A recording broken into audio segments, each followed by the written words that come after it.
Depuis ce week-end, le Mali a basculé dans l'incertitude. L'incertitude sécuritaire et politique. En cause, ces attaques d'ampleur et coordonnées menées dans plusieurs villes du pays jusqu'à la capitale, Bamako. À la manœuvre, les djihadistes du JNIM, appuyés par les indépendantistes Touaregs. Attaques qui se seront soldées par la mort du ministre malien de la Défense, Sadio Camara, et par la prise symbolique de Kidal dans l'extrême nord. Quelle est la stratégie poursuivie par le JNIM et les Touaregs? La junte au pouvoir est fragilisée, oui, mais à quel point? Et la Russie dans tout ça, elle qui soutient l'armée malienne, est fragilisée également. Mais jusqu'où soutiendra-t-elle l'armée malienne? Ces questions et d'autres à nos invités. Avec nous en plateau, Vincent Hugeux, bonjour.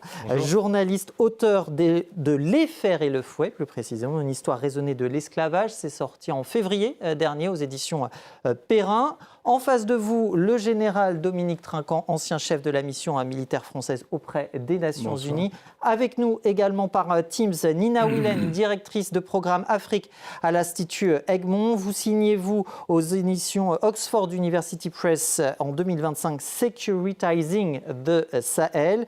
Avec nous également Mamadou Ismaïla Konaté, ancien ministre de... Alors là, vous voyez à l'écran Serge Daniel, notre correspondant régional, qui est donc là également. Et puis nous serons rejoints normalement un petit peu plus tard par Mamadou Ismaïla Konaté, ancien ministre de la Justice du Mali. On va commencer avec vous, Serge, si vous le voulez bien. La présidence malienne a publié tout à l'heure des images d'Assimi Goïta. Et elles étaient très attendues, ces images, parce qu'on n'en avait pas entendu parler du chef de la junte depuis ces attaques de ce week-end. La présidence malienne qui, semble-t-il, veut faire taire, veut couper court aux rumeurs. Oui, tout à fait, parce que l'inquiétude montait. Les gens ne comprenaient pas pourquoi le chef de la junte ne pouvait pas s'exprimer depuis les attaques. Et donc, effectivement, c'est bien lui aujourd'hui qui a reçu une délégation russe, d'ailleurs, qui est présidée par à la tête de laquelle il y avait l'ambassadeur de Russie. Et puis ensuite, il faut dire qu'il est allé à l'hôpital voir les blessés militaires. Alors Serge, excusez-moi, je croyais qu'il y avait une coupure de liaison. Je le disais, Vincent, vous restez avec nous, bien sûr, Serge Daniel. Il y a eu ces images, mais il n'y a pas encore eu de son. On s'étonne tout de même qu'après ces attaques d'ampleur, on va y revenir, on n'ait pas encore entendu le chef de celui qui est quand même au pouvoir au Mali. Alors, selon toute vraisemblance et sous bénéfice d'inventaire, compte tenu de l'acuité de l'assaut, qui a quand même coûté la vie au ministre de la Défense, Sadio Camara, qui en fait était le cerveau du premier putsch de 2020, était plus un numéro 1 bis qu'un numéro 2 d'ailleurs, c'était vraiment l'orchestrateur militaire. Donc compte tenu du risque, du péril qui existait, sans doute a-t-il été exfiltré, en tout cas installé dans un site considéré comme suffisamment sécurisé. Cela posé, il était essentiel pour que la rhétorique de la junte soit au moins en partie audible, qu'il réapparaisse à un moment donné. Et semble-t-il, en tout cas c'est ce qui nous revient de Bamako, à la faveur d'un entretien avec l'ambassadeur de Russie au Mali. Nous reviendrons sur l'aspect moscovite un peu plus tard. Mais donc, si vous voulez, lorsque vous avez comme ça un assaut qui montre d'une manière très cruelle les faiblesses ontologiques de l'armée, qui montre la vanité de la promesse de la restauration de la sécurité, eh bien, il est absolument indispensable d'apparaître, de montrer d'abord qu'on n'a pas été blessé ou tué, et puis ensuite aussi d'essayer de contenir, mais on y reviendra sans doute avec les autres interlocuteurs, sur les risques sinon de scission, du moins de fissure au sein de l'appareil militaire. Mamadou Ismaïla Konaté, on a retrouvé la liaison avec vous. Bonjour, vous êtes ancien ministre de la Justice du Mali, c'était entre 2016 et 2017. Merci d'être avec nous également. Que dit ce silence selon vous? Est-ce que c'est un signe que la junte au pouvoir est menacée? Je crois qu'il y a de quoi se taire. Et en tout premier, il faut quand même rappeler la douleur dans laquelle le Mali et les Maliens se trouvent. À la suite de cette attaque terroriste terrible et condamnable à tout point de vue, je pense simplement que les Maliens ont besoin de recul. Pour ce qui est du silence de Assimi Goïta, ce n'est nullement étonnant. Quand on est venu au pouvoir par effraction et quand on a pris autant d'engagements rassurant les gens que vous allez rétablir la sécurité et que c'est dans la garnison la plus puissante du Mali que le ministre de la Défense, numéro 2 du régime, a été assassiné. Il y a de quoi se taire, mais pas seulement se taire, il y a de quoi simplement disparaître et de la vue des Maliens. Mais est-ce que prendre la parole et apparaître en public ne permettrait pas à la junte, à son chef en l'occurrence, de précisément montrer qu'il reprend la main?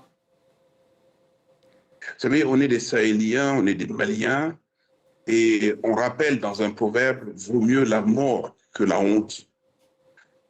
Quand dans l'histoire de notre pays, jamais, absolument jamais, le terrorisme n'a autant sévi, et de cette façon et de cette manière. Je ne sais pas ce qu'il peut justifier aujourd'hui pour se maintenir à la tête de l'État. Bien évidemment, il doit bien se rendre compte aujourd'hui qu'il a atteint le summum du dégoût des Maliens et que plus rien ne peut se passer comme avant et qu'il faut tirer les leçons et les conséquences de cette attitude qui n'est ni simple, qui n'est ni banale. Sur l'ampleur que vous avez rappelé d'ailleurs, Vincent Hugeux, je voudrais qu'on insiste effectivement dessus, Nina Wilène, l'ampleur et la coordination de cette attaque qui ne s'est pas limitée qu'à une seule ville au Mali et qui a gagné même la capitale, Bamako.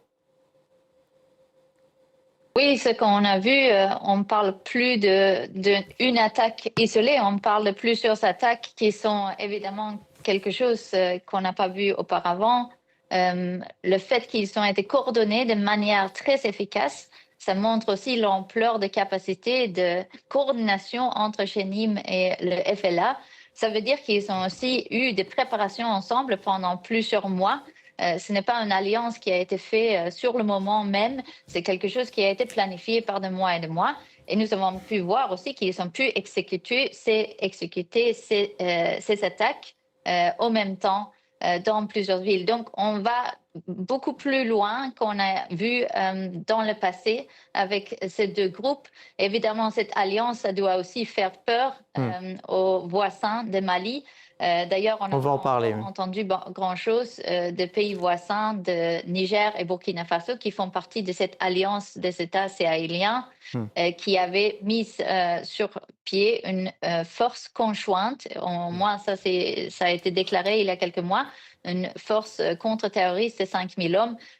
On n'a vu personne de cette force, donc ça devrait aussi inquiéter les voisins qu'il y a une capacité de coordination si impressionnante qu'on a vu ces derniers jours au Mali. Général Trinquant, je vous vois réagir à ce que dit Nina Wilène. Ça interroge tout de même cette attaque sur l'ampleur des moyens militaires qu'elle évoquait pour mettre au point précisément une opération d'une telle envergure. Oui, alors pour tous les observateurs, il n'y a pas grande surprise. Il y a longtemps que le dispositif montait aussi bien à Kidal qu'autour de Bamako. Et là, Bamako est encerclé avec un blocus mis sur Bamako, mais il y en avait eu déjà plusieurs avant. Donc ce qu'il y a d'intéressant, c'est de voir qu'en 24 heures, vous avez Kidal, la capitale du Nord, qui tombe. On reviendra sur les soldats russes de Afrika Korps qui ont passé un accord pour se retirer sans combattre. On pourra se poser les questions sur l'alliance avec les Russes. Et puis Kati, qui est quand même la grande base au nord de Bamako, qui a été directement attaquée. C'est un attentat suicide qui a tué le ministre Camara.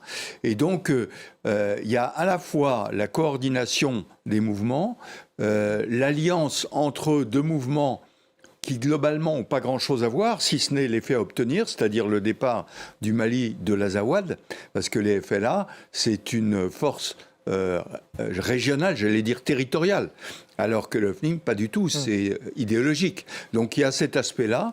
Et puis le deuxième sujet, effectivement très important, c'était amusant de voir le président Goïta discuter avec le ministre, l'ambassadeur russe, qui lui a avoué que la Russie serait toujours un ami du Mali, mais qui ne fait pas grand-chose. Et enfin, l'alliance des pays du Sahel, comme cela vient d'être cité, qui ont peut-être aligné des chiffres sur un papier, mais ça reste un bout de papier. Il n'y a personne qui a réagi à cette attaque.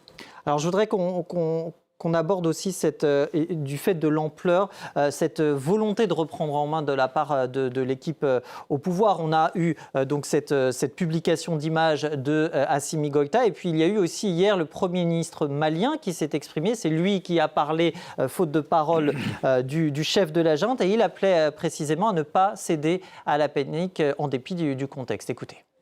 L'objectif de l'ennemi était de conquérir le pouvoir en démantelant les institutions de la République.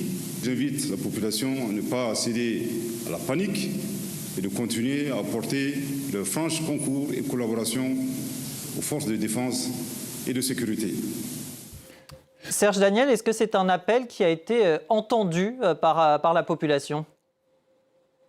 On ne peut pas le dire. On peut pas le dire parce que ceux que j'ai interrogés estiment que non, le problème n'est pas là. Le problème, c'est de clarifier la position de la junte. C'est-à-dire que les attaques ont été vraiment ont secoué les populations, et les populations estiment qu'aujourd'hui, enfin, ceux que j'ai interrogés estiment que la junte n'est pas, permettez l'expression, n'est pas au niveau, et que son rôle, c'est d'assurer la sécurité des Maliens et des Maliennes, et qu'elle n'arrive pas, donc cette junte n'arrive pas du tout à faire le job. Donc je n'ai pas le sentiment que le discours du Premier ministre soit passé 5 sur 5.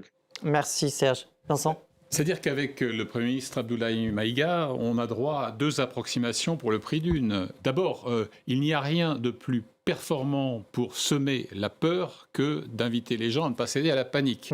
C'est-à-dire que vous introduisez le concept même de désarroi. Bon.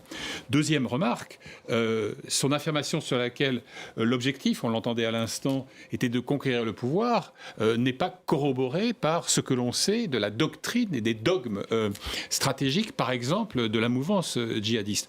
On sait très bien, quand on s'intéresse à la littérature de cette nébuleuse, qu'au fond, la technique d'étranglement que le général Trinquant rappelait à l'instant, notamment sur les carburants, avait vocation en fait à faire en sorte que le régime tombe un peu comme un fruit mûr.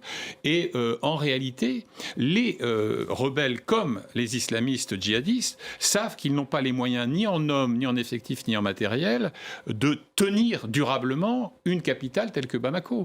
Donc l'idée pour eux, c'est soit d'avoir un jour à Bamako un régime, je dirais, djihado-compatible, qui donc accepterait de valider les exigences, notamment sociétales, sur les mœurs, etc., et évidemment sur la confiscation du coffre national.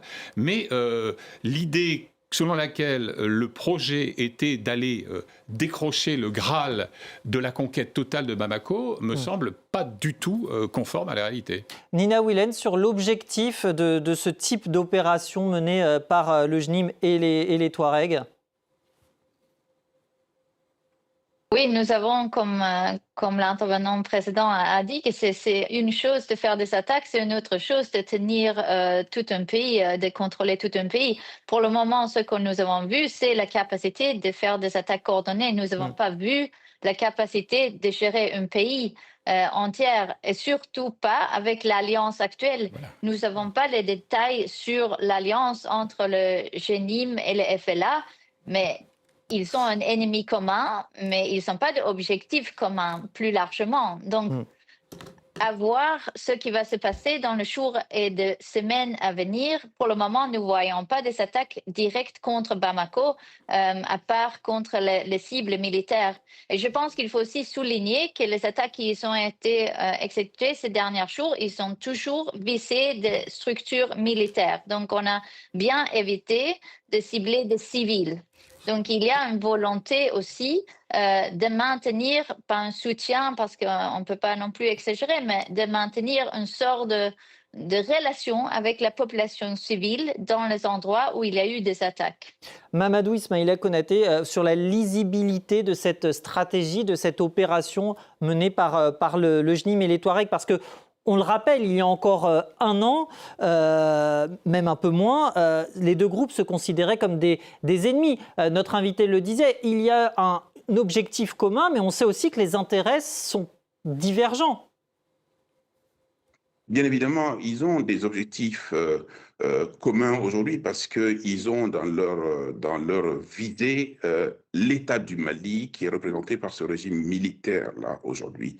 Et toute la question demeure que les Maliens se sont offerts par le biais d'un régime qui a proposé des options qui toutes se sont révélées non seulement fausses, mais en même temps qui ont échoué sur le terrain. L'option diplomatique qui a amené le Mali à se couper de l'ensemble de ses voisins et de sa participation au sein de la CEDEAO était un échec total. L'option du tout militaire contre des groupuscules terroristes déterminés jusqu'à aller jusqu'au bout, comme on en a vu samedi à Bamako, c'est aussi un échec absolu. Et l'unité nationale, l'intégrité du territoire national, on ne peut pas en parler parce qu'il n'y a aucune réussite à ce niveau. Et donc, la question fondamentale est et demeure, pourquoi sont-ils là, ce régime militaire aujourd'hui, cette junte aujourd'hui? Qu'est-ce qu'ils proposent aux Maliens après avoir éhontément menti, qu'ils sont capables de les préserver contre le danger du terrorisme? Ils sont exposés jusqu'à Kati. Qu'ils sont capables aujourd'hui de pouvoir maintenir la paix disloquée. Ne parlons pas de l'unité nationale, de l'intégrité. La problématique est et demeure la responsabilité ultime de cette junte-là. Et c'est pour ça que les Maliens doivent demander des comptes à cette junte. On va en parler, mais sur cet aspect, j'insiste sur la stratégie menée par les Touaregs et le JNIM, parce qu'ils sont tout de même réussi à prendre Kidal. Alors, grâce à cette alliance aussi, mais grâce, et on va en parler un petit peu plus tard, grâce au retrait russe. Vous interprétez comment cette stratégie? Est-ce que, selon vous, il y a la volonté d'aller plus loin? Parce que Kidal, évidemment, ce n'est pas Gao, ce n'est pas Bamako, encore moins Kati, mais on peut s'attendre, selon vous, ces prochains jours, ces prochaines semaines, à ce que l'armée malienne cède davantage de terrain, par exemple? Alors, quand vous regardez aujourd'hui les déperditions qu'il y a au niveau de l'armée aujourd'hui, les défections qu'il y a déjà au nord du Mali, l'objectif de ces deux groupuscules terroristes, ce n'est ni plus ni moins que de terroriser, c'est de faire peur jusqu'au bout. Les populations maliennes sont apeurées, l'armée elle-même est complètement disloquée, le commandement militaire est en perte totale et de vue et de terrain. L'objectif n'est ni plus ni moins que de ne jamais permettre la paix dans ce pays-là. Et tant qu'en face, on a un régime militaire totalement incapable qui s'offre justement dans ces conditions-là, c'est sûr et certain que le Mali ne sera pas en paix pendant longtemps. Général Trinquant, une armée disloquée, dit notre invité. L'armée qui a abandonné, on l'a appris aujourd'hui, certaines de ses positions à Gao. C'est le début d'une longue liste, selon vous? Oui, tout à fait. Il faut simplement se souvenir de comment a été construit l'appareil sécuritaire depuis la prise de pouvoir par une junte militaire. C'est une junte militaire qui est une dictature, qui a mis en place des officiers, colonels, comme préfets à droite à gauche, et donc le commandement en pâtit, le commandement de l'armée elle-même. Deuxième point, l'opération russe au départ menée par Wagner et maintenant par l'Afrika Korps, se passe mal. Le passage de Wagner à l'Afrika Korps se passe mal. Et là aussi, ils sont là pourquoi ? Pour gagner de l'argent, bien sûr, mais aussi pour défendre la junte. C'est une garde prétorienne. Elle n'a pas du tout l'intention de combattre. On le voit bien avec les accords qui ont été signés à Kidal. Donc l'armée malienne se retrouve avec un commandement défaillant, avec des alliés absents. Et donc, elle est dans une situation difficile, avec des gens dont la détermination est très claire face à eux. Et donc, voilà, la faiblesse est là. Situation difficile, c'est précisément le mot qui a été employé par la Russie aujourd'hui. C'est ce qu'elle reconnaît dans le pays après cette prise de Kidal qui a été permise. Donc on évoquait cette alliance JNIM-Touareg, mais aussi après le retrait russe. C'est ce que dit le porte-parole du Kremlin. Écoutez. Il est important pour nous que le pays retourne à une situation stable et pacifique aussi vite que possible. Vincent Hugeux, cette situation difficile évoquée par la Russie, il faut y comprendre cette retraite passive aussi de Kidal, parce qu'on se souvient aussi qu'en 2023, si je ne me trompe pas, Kidal avait été présenté un peu comme un trophée finalement. Bien sûr. Et par l'armée malienne et par la Russie pour dire on est là. Écoutez, si la junte malienne mise sur Moscou pour sauver sa peau, l'affaire est bien mal embarquée. Parce que ce qui est patent dans tous les pays africains où, je dirais, la famille, la tribu Wagner, puis Afrika Korps a sévi, c'est que ces gens-là sont plus performants dans la prédation et dans les exactions, y compris contre les civils, que dans le combat frontal contre le péril djihadiste. Et on en a là une preuve éclatante, puisque d'une certaine manière, ils ont négocié leur retrait aussi indolore que possible. J'observe par exemple qu'en août dernier, vous avez une ONG américaine qui s'appelle The Sentry, qui avait publié un rapport extrêmement approfondi sur l'ampleur de la débâcle, c'est le mot qui est employé par les auteurs, en termes sécuritaires. Et aussi, il y a eu, lors du passage de témoins de Wagner à Afrika Korps, non pas, je dirais, une amélioration dans le comportement des civils, mais davantage encore d'exactions. Je termine par une petite remarque sur cette fameuse alliance que vous évoquiez tout à l'heure, alliance de circonstances, certes, entre djihadistes et indépendantistes touaregs. Au fond, c'est la réédition quand même de ce qui se passe en 2012, même si à l'époque, les islamistes effets d'aubaine vont évincer très vite les touaregs. Mais n'oublions pas que, et c'est d'ailleurs Wassim Nasr, le confrère dont les téléspectateurs de France 24 connaissent le travail très approfondi qui le soulignait, que certes, il y a eu une alliance, un pacte qui a été scellé voilà environ un an, mais qu'en avril 2024, vous aviez encore des accrochages militaires extrêmement féroces entre les uns et les autres. Frontière mauritanienne, je crois. Cela dit, ce que révélait Wassim, c'était aussi que, en théorie en tout cas, l'accord était assez approfondi. Il allait jusqu'à codifier le partage des tâches entre les zones rurales qui seraient dévolues aux djihadistes, les centres urbains qui le seraient plutôt au FLA, et puis vous aviez aussi donc l'instauration de la charia, des juges choisis par les uns et les autres, etc. etc. Mais un phénomène qui, évidemment, a renforcé la puissance de cette attaque, c'est qu'il y a eu des échanges de compétences militaires.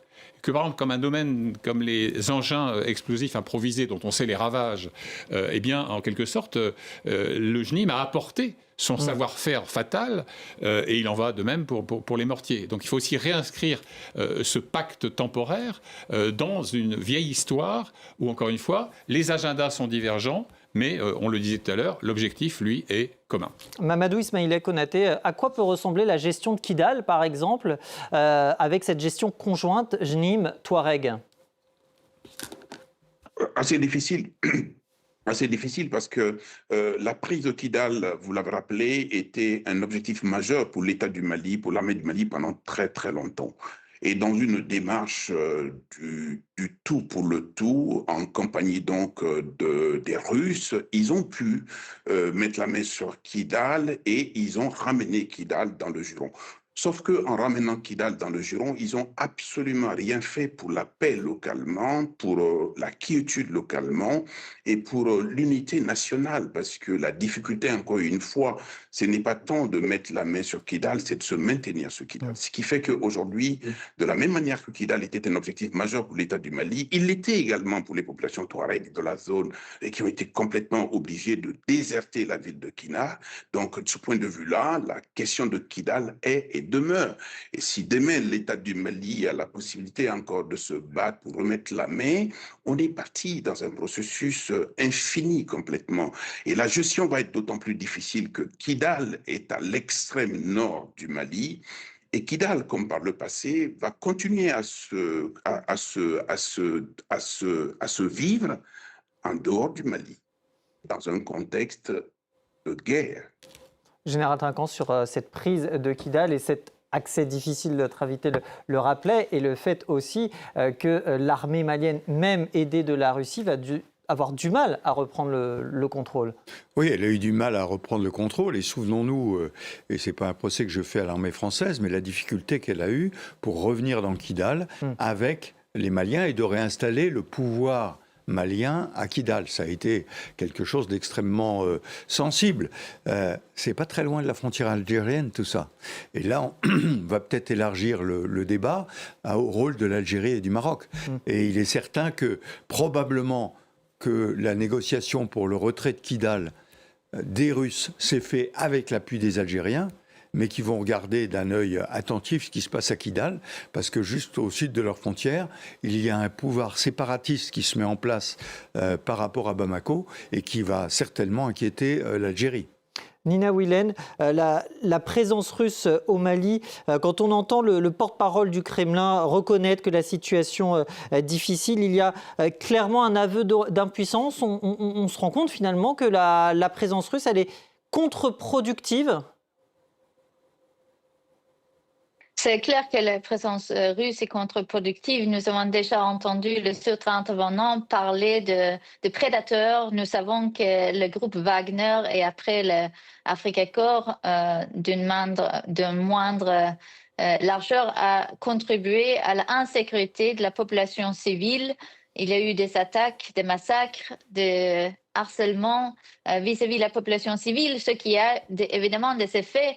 Ça facilite le recrutement par le groupe djihadiste et ça facilite aussi le fait d'élargir ce groupe avec des civils qui ont connu la violence de groupe Wagner et donc de Africa Corps. Donc c'est clair qu'ils n'ont pas contribué à la stabilité ni à la sécurité au Mali ces derniers 5 ans.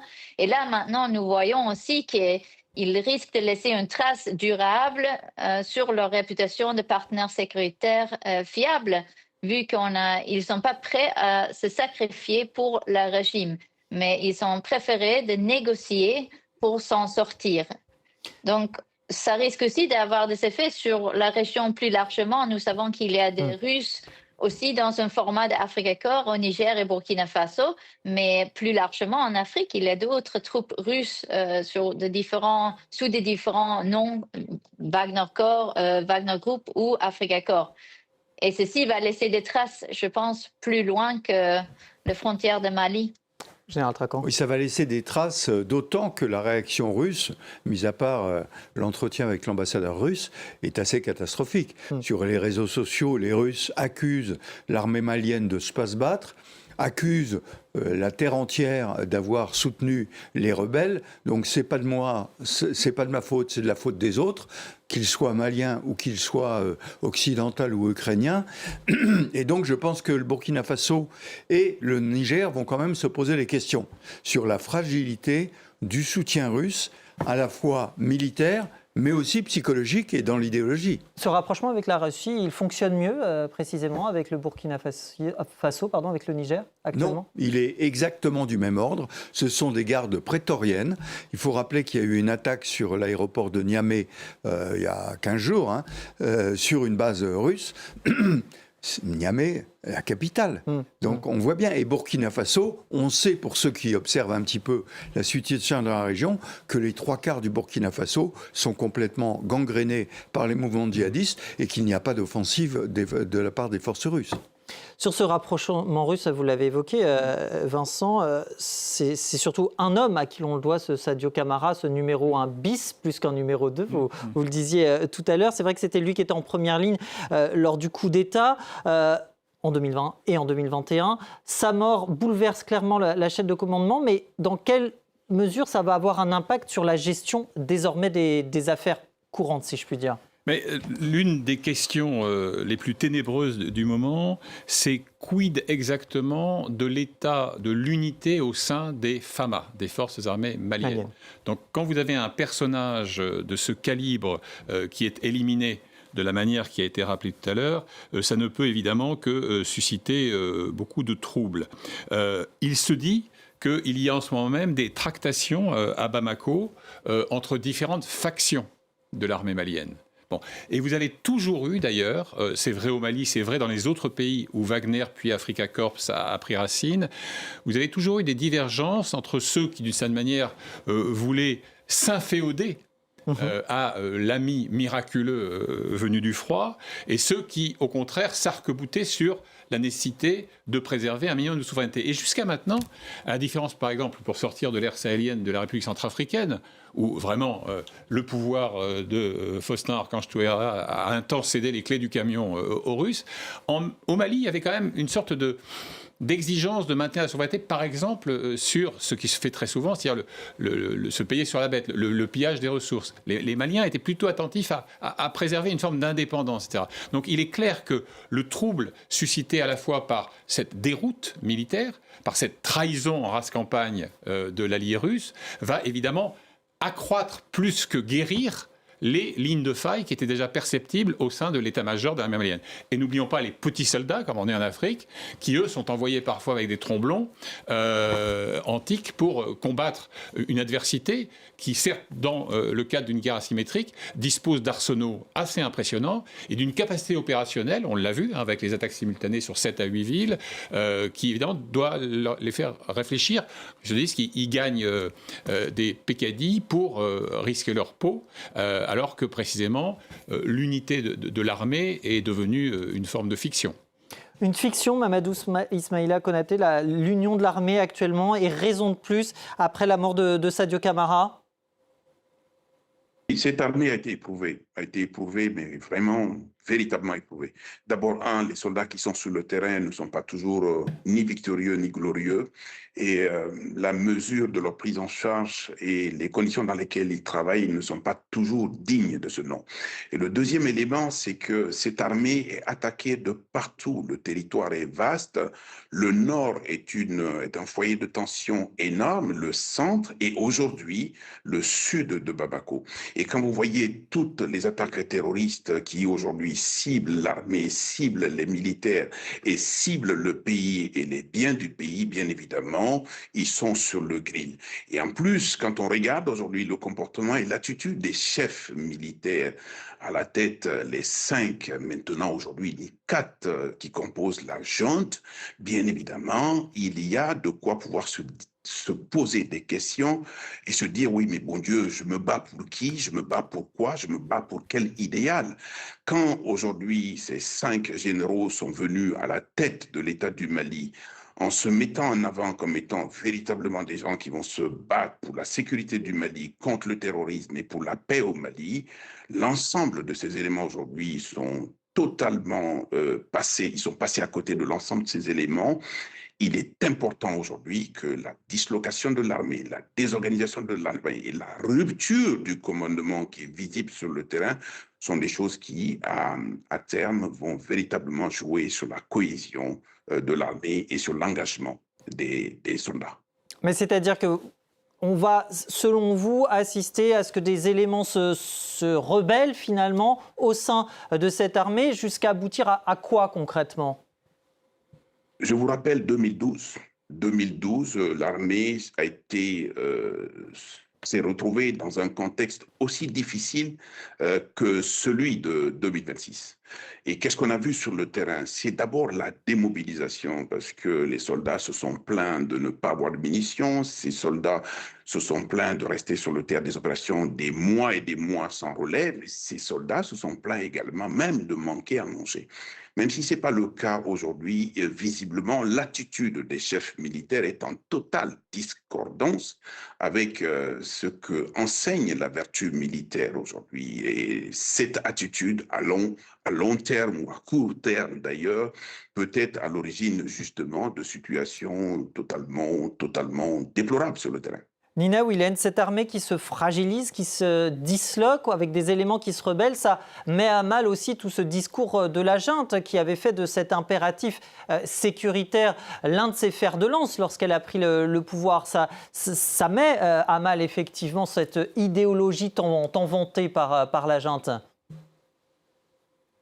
Oui, je pense que le régime de Goïta qu'on a vu des dernières 5-6 ans, c'est politiquement condamné. Je ne pense pas que ça peut continuer dans la forme actuelle, surtout maintenant qu'on a vu un silence de 2-3 jours de président Goïta. Ça suggère aussi que quelque chose est en train de bousculer à l'intérieur de la junte.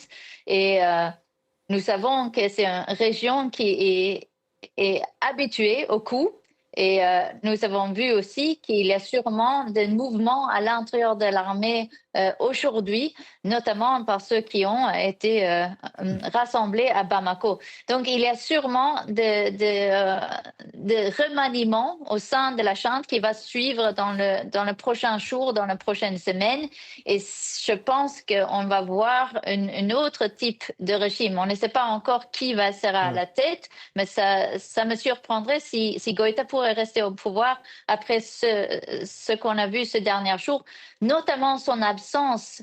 Et nous avons aussi vu ces dernières années que l'armée, la junte militaire ne contrôle pas du tout le territoire, contrairement à ce qu'il a dit. On a vu cette slogan qui a été employé par la force militaire de la montée en puissance par l'armée malienne, qui ironiquement n'a pas du tout été le cas, parce que ce qu'on a vu ces derniers jours, c'est clairement la montée en puissance par le groupe non étatique armé comme le Génie, mais FLA.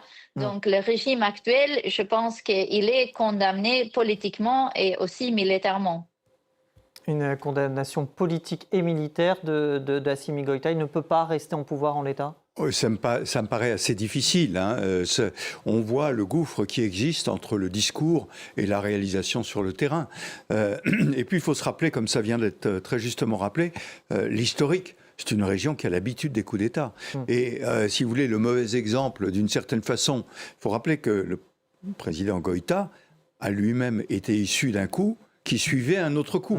Simplement, il avait remplacé l'allégeance, pas l'allégeance, mais la liaison avec la France par une allégeance à la Russie. Et là, il y a une preuve d'échec manifeste. Et je pense en plus, je le disais, que la façon de répartir les prébendes entre un certain nombre de chefs militaires, qui ne sont donc plus à la tête de leurs troupes, mais qui sont préfets, sous-préfets, enfin qui ont différents postes, ça détruit complètement les hiérarchies dans le Mali. Et donc ça pousse à l'aspiration à un nouveau coup, en fait. L'impact sur la population, Vincent, une population à qui on avait promis des élections, une présidentielle notamment, elle n'a pas eu lieu.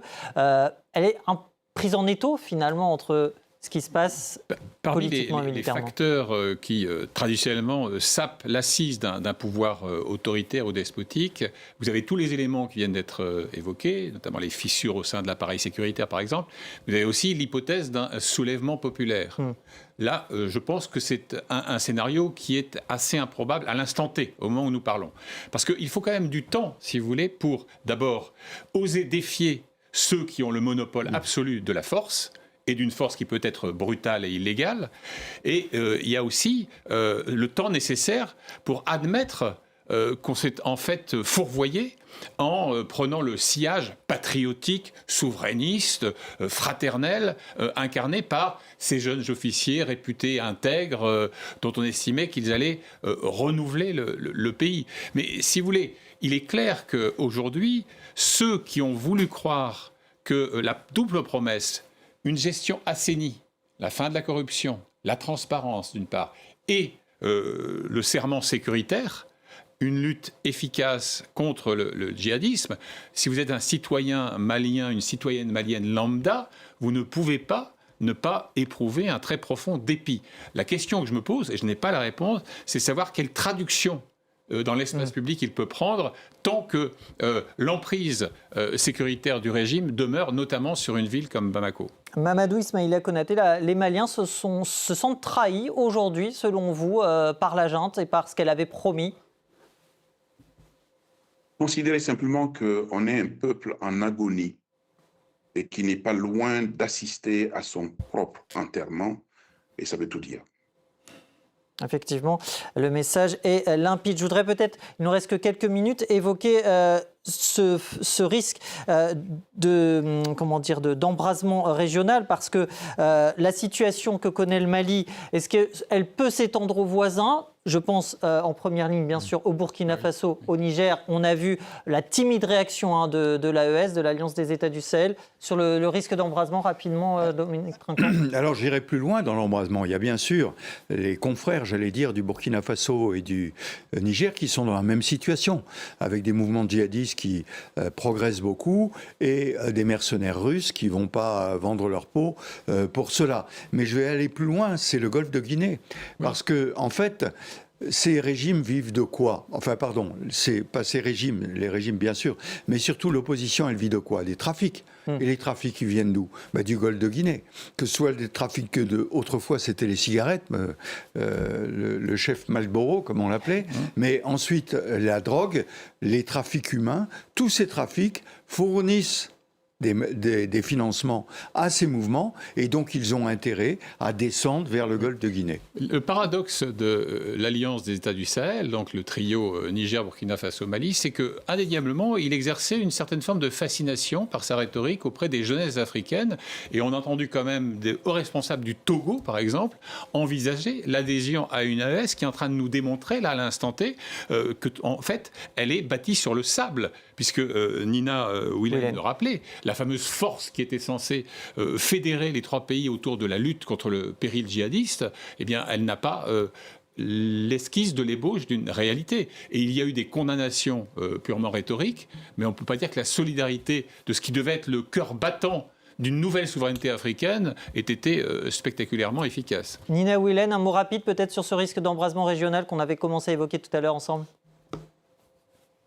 Je pense que la démonstration de force, de coordination et de capacité de ces derniers jours de Génime, ça devrait faire peur au régime au Burkina Faso et Niger aussi. Et je pense que le silence qu'eux, ils ont émis ces derniers jours vis-à-vis de leurs partenaires d'alliance, ça démontre qu'ils sont aussi secoués profondément. Et je pense aussi qu'on ne doit pas oublier, comme l'autre intervenant a dit, qu'il y a une expansion vers le golfe de Guinée qui va de plus en plus rapidement. Et évidemment, quand le Génime démontre ses capacités de telle manière, ça veut aussi dire que ça a un impact plus largement et ça dépasse les frontières de Mali. Merci beaucoup Nina Wilhelm, directrice du programme Afrique à l'Institut Egmont. Je rappelle le titre de votre livre, Securitizing the Sahel. Ça a été publié à Oxford University Press en 2025. Merci également à Général Dominique Trinquant, ancien chef de la mission militaire française aux États-Unis. Vincent Hugeux également, auteur de Les Fers et le Fouet, une histoire raisonnée de l'esclavage. Ça s'est sorti aux éditions Perrin en février. Et puis, depuis Casablanca, Mamadou Ismaïla Konaté, ancien ministre de la Justice du Mali. Merci à tous les 4 et merci aussi à Serge Daniel qui était notre correspondant régional. Merci de votre fidélité. Restez avec nous sur France 24.